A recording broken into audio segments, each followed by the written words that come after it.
అంటే అది కాదు. ఆయన టీఆర్ఎస్ పార్టీ కాదు, కాంగ్రెస్ పార్టీ కాదు. రేవంత్ రెడ్డి పార్టీ ఆయన. రేవంత్ రెడ్డికి అవసరం ఉండి తీసుకొచ్చుకున్నాడు కాబట్టి ఆయన కాంగ్రెస్ వాళ్ళు కూడా పక్కకు పెట్టేస్తున్నారు. ఇక ఆంధ్ర తెలంగాణ వ్యవహారానికి వస్తే ఈయనకు టీఆర్ఎస్ గుర్తు మీద టికెట్ ఇవ్వడం ఇక్కడ తెలంగాణ వాళ్ళు ఎవరు లేరు అన్నట్టు అది మొట్టమొదట చేసినటువంటి తప్పు టీఆర్ఎస్ పార్టీ వాళ్ళు చేసినటువంటి పెద్ద తప్పు. వాళ్ళు ఎమ్మటి ఉంచుకోలేకపోవడం.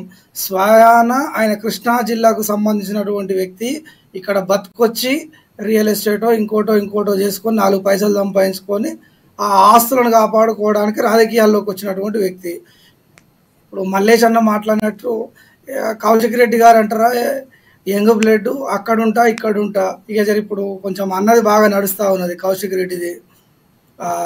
అంత విశ్వాసంగా లాయల్గా బహుశా టీఆర్ఎస్ పార్టీకి ఎవరు లేరు.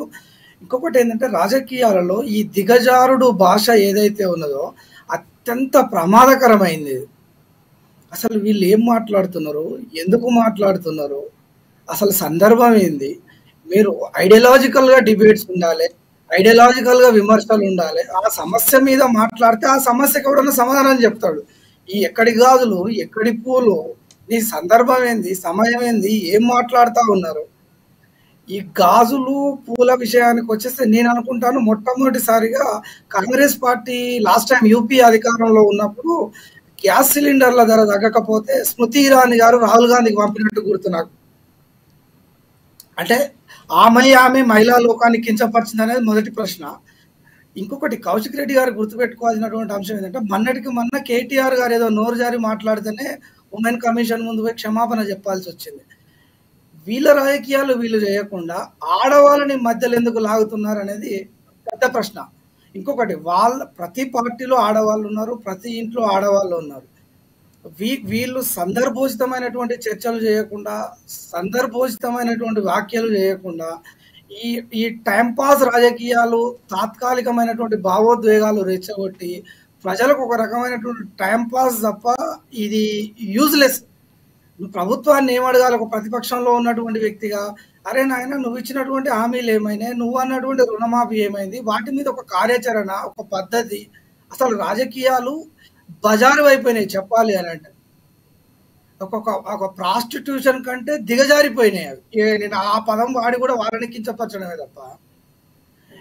ఇక్కడ ఆంధ్ర తెలంగాణ వర్షన్కి వచ్చేసరికి నాకున్నటువంటి పర్సనల్ ఒపీనియన్ ఏంటి అని అంటే, ఎప్పుడైతే ఆంధ్రాలో బాబు గెలిచిండో ఈ హైదరాబాద్లో ఉన్నటువంటి ఆంధ్ర సెటిలర్స్లకు ఏదో తెలియనటువంటి ఫ్రీడమ్, ఒక జైల్లో నుంచి విడుదలైనటువంటి ఖైదీకి వచ్చినటువంటి ఫ్రీడమ్ వచ్చింది.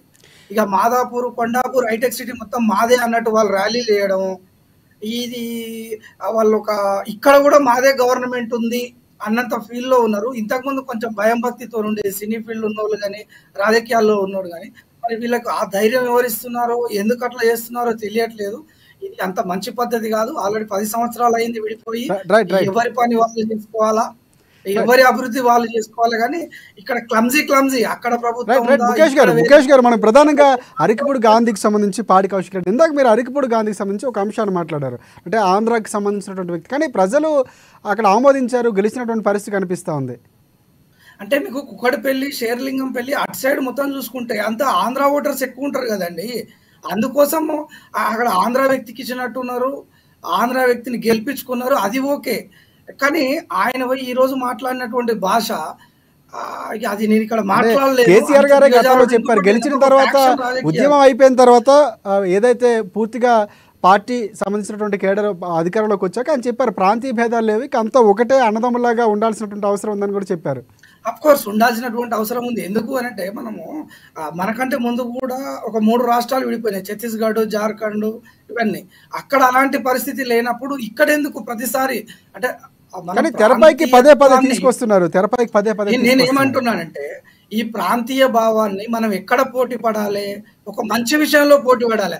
చల్ మీరు ముందు అభివృద్ధి పడతారా, మేము ముందు అభివృద్ధి పడతామా, మేము ఎట్లా ఆరోగ్యకరమైనటువంటి పోటీ ఉండాలి. కానీ ఈ లాండ్ ఆర్డర్ డిస్టర్బెన్స్ చేసే విషయాలు, ఈ ఆడవాళ్ళని రాజకీయాల్లోకి లాగే విషయాలు, ఈ దిగజారుడు భాష మాట్లాడు ఇవన్నీ ఒక అసహ్యకరంగా ఉంది వాస్తవంగా. నేను ఈ ఛానల్ నుంచి కోరొచ్చిన తర్వాత ఏ ఛానల్ పెట్టినా ఒక పనికిమాలినటువంటి చర్చ జరుగుతుంది తప్ప అసలు ప్రజలు ఎవరు, ఇబ్బంది పడుతున్నది ఎవరు? Yes, yes. వాళ్ళకి సంబంధించినటువంటి అధికార పార్టీ పట్టించుకుంటలేదు, ప్రతిపక్ష పార్టీ పట్టించుకుంటలేదు. ఇప్పుడు ప్రతిపక్ష పార్టీ వాళ్ళేమో ఇప్పుడు రేపే తెల్లారితే అధికారంలోకి వస్తే బాగుండని వాళ్ళకుంది. అధికార పార్టీలు ఉన్నోళ్ళ మాటలేమో వాళ్ళు అసలు అధికారంలో ఉన్నారు అనేది మర్చిపోయి మాట్లాడుతా ఉన్నారు. ఇక రేవంత్ రెడ్డి గారు అయితే నాకు మంచి మాటలు రావు చూడు జాగ్రత్త అంటాడు. మన ఎక్కడో రైట్ ముఖేష్ గారు మళ్ళీ మీ దగ్గరికి పోలీస్ వస్తాను. అకాడమీకి పోతాడు, అక్కడ ఏందో రాజకీయ అంటే ఏ వేదిక నువ్వేం మాట్లాడుతా ఉన్నావు, నువ్వు